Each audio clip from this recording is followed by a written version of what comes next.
E aí, pessoal, tudo bem? Bom, uma notícia surpreendente dessa quinta-feira foi a edição de uma medida provisória por parte do presidente Jair Bolsonaro, mudando a forma de negociação de direitos de transmissão de eventos esportivos. E basicamente ela atinge o futebol, né? Porque nas outras modalidades essa questão não faria muito pouca diferença, né? Até hoje, os direitos de transmissão pertencem ou pertenciam, essa é uma medida provisória, depois ela entra em vigor, mas aí tem que passar pelo Congresso para aprovação em longo prazo. Mas os direitos de transmissão pertenciam aos dois times que estavam em campo, né, os direitos de arena, como eles chamam. E agora passariam a pertencer apenas ao time da casa. Isso faz muita diferença em todo o cenário de negociação de direitos de transmissão. E o Brasil era um país raro que adotava um sistema em que os dois times tinham um direito, né? Na maior parte dos lugares que adotaram a negociação individual por clubes, o time da casa que tinha o direito. A Espanha fez isso e abandonou, e o México faz isso até hoje. Eu até fiz um vídeo há um tempo atrás, no início dos estaduais, né, quando o Flamengo estava sem contrato para o Campeonato Estadual do Rio, contando como que era essa questão dos direitos do mandante e dos dois times, como isso fazia diferença. E já foi uma questão no Brasil nos anos 90, né, numa briga entre o Sport TV e a ESPN Brasil pelos direitos do brasileiro, em que a ESPN Brasil tinha comprado os direitos do campeonato pela CBF e depois o Sport TV comprou pelo Clube dos 13. Então o Sport TV passou a ter direito dos jogos em que envolviam times filiados ao Clube dos 13, e a ESPN Brasil pôde passar ao vivo jogos dos times que não eram do Clube dos 13, e que naquele ano era Portuguesa, América de Natal, Juventude, eram os times de menos tradição, menos torcida. Mas agora não vou comentar bem essa mudança, vou fazer um negócio diferente. Vou falar as vantagens e desvantagens desses dois modelos, tá? Do modelo que o Brasil sempre adotou, em que os dois times tinham direitos de transmissão, e o modelo que está sendo colocado em vigor nesta medida provisória, em que o time da casa só passa a ter valor. Eu vou falar aqui os pontos que eu separei. Não significa o número de pontos, não significa que não, você indicou lá tantos pontos para um lado e tantos pontos para o outro. Não é por isso, né? O que vale, até porque cada ponto que eu vou indicar tem peso diferente, tá? Então não estou querendo comparar, dizer que vou mencionar vários itens aqui, que todos eles têm peso 1, tem alguns que têm peso mais alto que o outro, e você julga. Aí eu tô querendo mais passar informação ali para você tirar a sua conclusão, tá? Já deixando claro que minha preferência pessoal nenhum nem outro. É um modelo que é o que mais se adota no mundo, é o modelo que a Espanha adotava, deixou de adotar para adotar esse modelo aí do time da casa, e depois voltou a adotar porque criou desequilíbrio, que é um modelo em que todo mundo negocia em bloco, o campeonato inteiro negocia em bloco, mas reservando um espaço de várias cotas de negociação para veículos de grupos diferentes. Assim democratiza. É um modelo que se adota nos Estados Unidos também, já fiz vídeo sobre isso, vai aparecer aqui do lado, aqui no final desse vídeo, tá bom? Então vamos lá. Quais são as vantagens na comparação direta, tá? Entre o modelo em que os dois times tinham direito e o modelo do time da casa. Eu não estou falando na questão de negociação com bloco, que para mim é o melhor em praticamente todos os sentidos, tá? Mas nessa comparação do modelo que tinha para o modelo que está sendo proposto aí por essa medida provisória. As vantagens desse modelo em que o time da casa só tem o direito do jogo. Ele democratiza mais os veículos, né? Tende a tirar a concentração do campeonato na mão de um ou dois grupos de TV. Porque o modelo em que os dois times têm o direito de arena, um grupo, para ter uma quantidade boa, legal de jogos para passar durante o campeonato, ele tem que comprar vários times, porque daí sempre na rodada vai ter uma quantidade razoável de confrontos entre dois times que têm contrato com esse grupo, e daí eles conseguem montar, eles conseguem passar os jogos. Não adianta você comprar dois times comprando 2 times, você só vai poder passar 2 jogos no Campeonato Brasileiro, com o confronto direto na ida e o confronto direto na volta, né? Então democratiza mais, porque pensando em Campeonato Brasileiro, são 20 times, de repente, por mais que a Globo negocie com 14, os outros 6 ficam com outro grupo, ou ficam distribuindo 2, 3 grupos diferentes, e daí cada grupo cada emissor de TV, cada grupo de comunicação vai poder ter uma quantidade de joguinhos lá, passar toda a rodada, de repente tem um jogo para passar. Então democratiza isso. Isso é uma coisa positiva, né? Você tira toda a concentração de uma emissora de TV. Impulsiona as emissoras regionais. Isso eu penso mais no caso de Série B, Série C, Série D, tá? Nem tanto na Série A. Até pode ser o caso da Série A, tá? Mas eu penso mais em divisões menores. Por exemplo, um grupo de TV que tem uma atuação regional pode chegar, de repente, comprar os jogos dos times pernambucanos na Série B, né? Quer dizer, do Náutico, do time pernambucano na Série B e do Santa na Série C. Ele pode chegar lá e investir uma grana e garantir o Náutico do Santa Cruz. Ele vai passar todos os jogos do Náutico do Santa Cruz em casa. Então, ele vai garantir pelo menos metade dos jogos do Náutico do Santa Cruz. Ele tem esse grupo de TV pode ter um interesse regional, de atuação regional, né? Ele não precisa querer passar o jogo para São Paulo, passar o jogo para sei lá onde. Ele está só preocupado lá em atender o seu público ali, porque lá é o seu nicho. Isso também pode valer para campeonato estadual. Se bem que campeonato estadual tem muito campeonato até que tá dando sopa aí, pega quem quer, né? Em estados menores. Mas de qualquer forma, isso poderia impulsionar TVs com interesse de atuação regional e passar os jogos só por uma determinada região, ou prioritariamente por uma região onde lá tem seu nicho de anunciantes, tem o seu nicho de público. Isso também pode ser uma vantagem. Para os times pequenos, eu estou falando pequenos, aqueles times que hoje tem muito pouco poder de barganha na negociação dos direitos, pode ser uma vantagem se eles negociarem em bloco. Se eles negociarem sozinho, eles estão ferrados, tá? Porque negociar sozinho você vai realmente só despertar o interesse de uma TV regional, né? Porque você vai ter um time de torcida muito localizada numa determinada região, daí você pode, de repente, uma TV local lá querer transmitir os seus jogos. Agora, se você quer ter um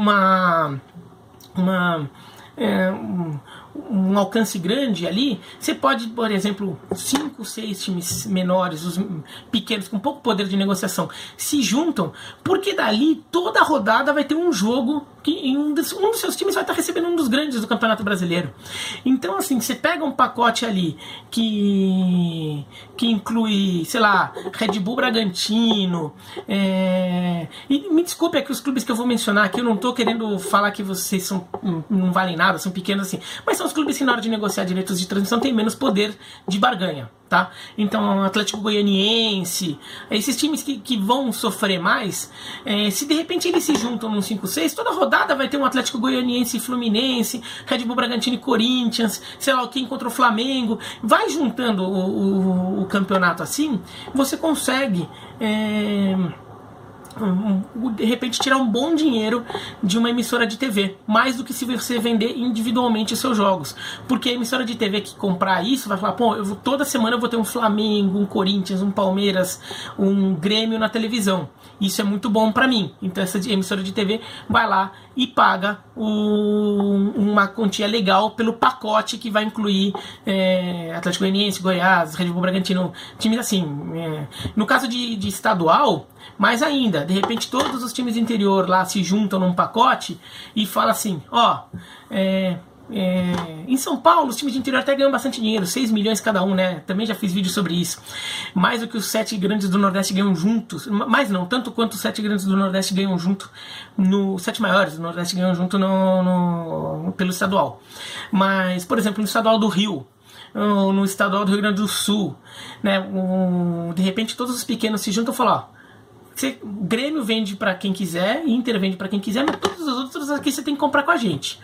Porque você vai ter toda a rodada, você vai ter ou o Grêmio ou o Inter jogando no interior, né? No caso do Rio, então assim, de repente Madureira, Portuguesa, Macaé, Americano, Volta Redonda, Resende, todos se juntam ali, podem de repente conseguir um valor muito maior do que eles conseguem hoje. Falou, ô Globo, Você quer passar o Flamengo quando for mando do Madureira? Você quer passar o Flamengo quando for mando do Volta Redonda? Você vai ter que pagar tanto pra gente, assim, você vai ter que pagar o equivalente a 2 milhões por time. E de repente você consegue negociar esse valor, né? Ou você vai tirar 1 milhão por time, de repente no Campeonato Carioca são 12, tirando os 4 sobram 8. De repente você vai ter que pagar 8 milhões, aí 1 milhão para cada time. Eles vão estar tendo um dinheiro muito mais do que eles têm hoje. Então, isso, uma negociação em bloco, pode ser muito benéfica para clubes pequenos. E os grandes, para quem torce para time grande, assim, os mais populares daquele campeonato, vão ganhar muito dinheiro, né? Então, assim, Flamengo, Corinthians, São Paulo, Palmeiras, Vasco. No caso dos estaduais, na venda de direitos estaduais, talvez Grêmio e Inter consigam até acordos melhores. Cruzeiro, Atlético. Isso, de repente, para negociar estaduais, os grandes, de repente, conseguem um pouco mais, porque pode falar assim, ó, de repente um grande vai para cada grupo de TV, um grande vai para Record, outro grande vai para Globo, por exemplo. De repente consegue tirar uma grana boa, tá? Então essa mudança é benéfica nesses aspectos. Onde eu acho que ela é ruim, tá? Tem que ver como vai ficar o esquema do pay-per-view. Porque o pay-per-view, ele se baseia muito no fato de que os jogos ficam muito concentrados em 1 ou 2 grupos de TV, e ele tem muito jogo sobrando ali que esse grupo não quer passar e põe no pay-per-view. Pro público, o pay-per-view é ruim. O público tá gastando um dinheiro com pay-per-view pra ver um jogo. Se de repente todo jogo tiver na TV, porque cada um tá num canal diferente, você não precisa pagar o pay-per-view. Agora, o ruim do pay-per-view eventualmente mudar muito o formato, perder muita força, é para os clubes que ganham muito dinheiro com pay-per-view. Né? Sobretudo os clubes com alguma torcida, eles ganham muito dinheiro com pay-per-view. Então acabar o pay-per-view pode ser ruim para os clubes financeiramente. Eles vão ter que fazer a conta, né? Eles podem ganhar mais dinheiro na negociação de transmissão em TV aberta ou TV a cabo, mas TV fechada, mas podem perder o dinheiro do pay-per-view. Então vai ter que ver como fica. Tem a questão de que assim, a SMP foi publicada, mas ainda tem que ver, assim, ainda tem coisas que podem acontecer sobre, por exemplo, como os campeonatos podem ser, os regulamentos, ou sei lá o que, ou a regulamentação de uma eventual lei que surja a partir da SMP seja feita aí para ajustar algumas questões. Outra coisa ruim, a espanholização do campeonato, né? Aquela coisa de concentrar o campeonato em poucos. Como eu disse, uma vantagem desse modelo para quem torce para time grande é que os times mais populares tendem a ganhar mais dinheiro. Isso significa o quê? E se para os pequenos isso também pode ser razoável, porque os pequenos podem de repente conseguir achar um modelo ali em que eles tirem um pouco mais de dinheiro do que eles tiram atualmente. Agora, quem sofre são os times médios. Os times médios que se ferram muito, né? Porque os times médios, e time médio, eu não tô nem querendo, time médio, eu tô falando assim, time que desperta médio interesse na mídia nacional, tá? Então, nisso, eu não tô falando time médio de tamanho ou de tradição, tá? Mas acho que, por exemplo, para Grêmio, Inter, Atlético, Cruzeiro é ruim. Bahia, Atlético Paranaense, para esses times é muito ruim, tá? Porque esses times, eles não vão conseguir convencer um grande grupo a pagar uma fortuna. Buscar dinheiro na TV regional não vale tanto a pena, porque eles têm um tamanho muito grande, então um acordo com TV regional, dificilmente uma TV regional vai ter condição de pagar para eles o que eles querem, o que eles acham justo e o que seria justo muitas vezes. E eles entrarem numa negociação em bloco também não é tão vantajoso assim, porque o bloco deles formaria para eles terem dinheiro suficiente para continuarem competitivos contra os super populares ali que estão ganhando uma montanha de dinheiro para ter jogo transmitido. Esses times teriam que criar uma negociação em grupo que daria um valor muito alto também. Então, para os times médios, ainda mais num modelo em que de mídia do Brasil, que é muito concentrado no Grupo Globo, tem pouca competição ali econômica, para os médios seria muito ruim. Tá? Então, e nesses médios, não estou falando um clube médio de tradição média, mas de médio interesse, que desperta médio interesse da mídia, da grande mídia. E aí isso vale até para times do Rio, do São Paulo, sei lá, por exemplo, para um Santos, para um Botafogo, pode ser muito ruim, porque eles talvez tenham um pouco poder de barganha ali para chegar e negociar um valor minimamente próximo do que o Corinthians, do que o Flamengo, do que o São Paulo vão estar acertando. Né? Então, isso aumenta a espanholização. Né? Um dos problemas do futebol espanhol quando adotou esse modelo de a negociação do mando de campo do time da casa é que Barcelona e Real Madrid começaram a ganhar uma fortuna, muito dinheiro. Os times pequenos não se acertaram para negociar em bloco, ganharam muito pouco, então isso também foi um erro deles.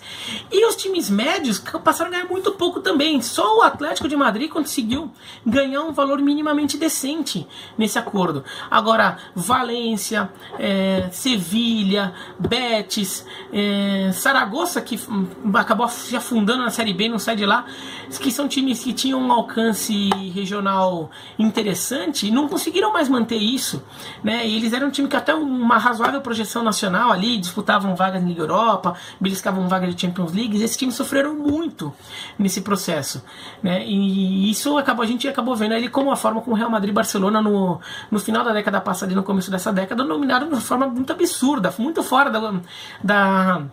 da curva do Campeonato Espanhol, né?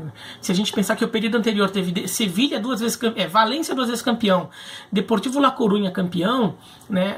A gente vê que isso não parece mais factível, né? Mesmo Barcelona e Real Madrid fazendo campanhas mais ou menos esse ano, eles estão bem na frente do resto. Então, isso ajuda a explicar como o Atlético também conseguiu voltar a ser a terceira força da Espanha consolidada, né? Já que o Atlético estava tendo dificuldades ali contra a Valência, contra a Sevilha. Então, esse modelo do campeonato espanhol foi muito ruim para os times médios, né? Outra questão, a bagunça da tabela. A tabela tende a ficar uma bagunça, né? Uma bagunça em que sentido? Porque se cada canal comprar os direitos dos jogos de um time, ele vai querer que os jogos sejam no horário que é melhor para ele, né? Então, de repente, a grade de um canal, por exemplo, a grade da Globo, já foi montada para que para que a Sport TV tenha um nicho ali no domingo, no começo da noite de sábado, e um no começo da noite de domingo. O pay-per-view, tudo bem, pay-per-view tem o horário que for, mas tem um jogo lá às 11 e tudo. Daí, pra Globo, a TV aberta tem aquela coisa do fim da tarde de domingo, que é um horário sagrado, tudo. De repente, a Record compra, e pra Record esses horários não interessam. Porque a Record tem a sua programação e eles querem encaixar a programação dela de outra forma. Até porque, de repente, a Record quer fugir do horário da Globo. Quer passar o jogo num outro horário. Então, pro público é bom que você vai ter muito jogo pra ver, né? Você pode conseguir ficar vendo vários jogos. Mas você corre o risco de ter jogos em horários esdrúxulos. Você corre o risco de ter... Para quem gosta de Série B, Série C, quem acompanha time de Série B, Série C, pode ser pior, porque a tabela da Série A talvez comece a invadir horários da Série B, por exemplo, sexta-noite, sábado à tarde, né, que hoje são horários meio sagrados da Série B, que a Série B reina sozinho e por isso acaba ganhando mais atenção. Quem quer ver um futebolzinho naquele horário vai ter que ligar no Sport TV para ver um jogo lá da Série B, tudo. Mas deixa de ter isso, né? Então, de repente, a Série A passa a ter jogo naqueles horários, porque de repente a Record quer, de repente a ESPN, Sport Interativo, sei lá quem quer, o jogo em outro horário, né? Então isso pode ser um problema, tá? E pro torcedor acompanhar pode ficar complicado, porque cada jogo, assim, você não sabe mais em que horário. Você sabe que tem uma faixa de horários ali em que os jogos podem acontecer. Não, isso vai se multiplicar, né? Vai dobrar a quantidade de horários por rodada. Então isso pode complicar. De repente pode começar a ter muito jogo em dia de semana, às 6h30, 7 horas, porque para aquela emissora de TV é bom que seja 7 horas, porque é o horário que ela quer pegar. Ela quer pegar a novela das 6 e a novela das 7 e mais o Jornal Nacional. Ela não quer concorrer contra o jogo de quarta-noite da Globo, que a Globo provavelmente pegaria os times mais fortes, ou mais ricos, ou de mais torcida. Então tende a ficar uma bagunça na tabela. Isso a gente vê no México, né? O campeonato mexicano, que adota esse modelo de cada time estar passando num canal diferente, é uma zona, né? As emissoras de TV que comprarem para rentabilizar, para fazer valer o dinheiro que elas vão estar gastando, elas talvez comecem a encarecer também passar futebol, né? Então, de repente, o pay-per-view, como a gente conhece, perca força, porque é o pay-per-view que você compra por pacote, mas, de repente, o Flamengo cria um modelo Flá TV, que ele cria a sua própria televisão, e que é uma coisa que já se especulou que o Flamengo estivesse pensando, e de repente o Flamengo promete que assim, alguns jogos vão passar aberto, mas alguns outros jogos é só para assinantes e sócios torcedores do Flá TV, alguma coisa assim, né? Então se encarece o futebol, porque hoje o cara já tem a TV dele lá, que ele vê os jogos, tudo, e talvez ele tenha que fazer isso só para ver os jogos do time dele, né? E de repente quem gosta de ver vários jogos, que quer ver jogo dos outros times, não consiga, porque o cara só vai conseguir ver os jogos do time dele porque é o único que ele vai se dispor a pagar, né? Porque se tivesse que ficar pagando pay-per-view time por time que você quer ver, ficaria muito mais caro do que o esquema atual, que é um pacote, ele quer um valor e você pode ver todos. Então isso pode encarecer também. Tem uma questão de que talvez você não consiga ver seu time. Quer dizer, já existe hoje, né? Se você não tem acesso à TV a cabo ou ao pay-per-view, se você não tem dinheiro para comprar, você já tem dificuldade de ver seu time algumas vezes. Isso pode piorar dependendo de como for o esquema que o seu time arrumar para ter seus jogos transmitidos, né? De repente seu time pode fazer um esquema que todos os jogos dele vão ser pagos, né? Tipo um pay-per-view, né? E daí assim, você não tem nem aquela meia dúzia de jogos na TV aberta que você tem direito. Outra coisa, essa medida provisória dá a entender que até rádio estaria incluído nisso. Ela não diz diretamente, mas ela menciona qualquer mídia, né? Então, se isso for aplicado para a rádio também teria que comprar direitos de transmissão dos jogos. Isso também seria uma questão complicada. E por último, acho que uma outra questão é que isso incentiva uma imprensa mais clubista, né? Por quê? Claro que daí vai muito da consciência de cada veículo, tá? Mas se o departamento comercial também começar a se manifestar muito, pode atrapalhar. Porque, por exemplo, de repente um canal fecha com o Vasco, e o Vasco mas não tem os outros times do Rio, só tem o Vasco. Então de repente a cobertura de futebol carioca desse canal pode ser muito concentrada no Vasco. Por quê? Porque quer promover o produto da empresa. Pro torcedor do Vasco até pode soar legal, pô, alguém vai defender o meu time, mas na verdade assim não é o ideal, até porque o ideal é uma cobertura isenta, é uma cobertura neutra, é uma cobertura democrática também, que nem sempre acontece. Hoje a gente vê que certos clubes dominam os programas de televisão, os espaços na internet, tudo, a gente sabe disso. Mas com essa coisa de cada cada time tendo um veículo que quiser lá, isso pode aumentar. Então, porque, por exemplo, certos canais podem assumir o papel de canal oficial, né? E alguns canais não podem ser oficiais mesmo, né? Se certos clubes criarem sua própria televisão, né?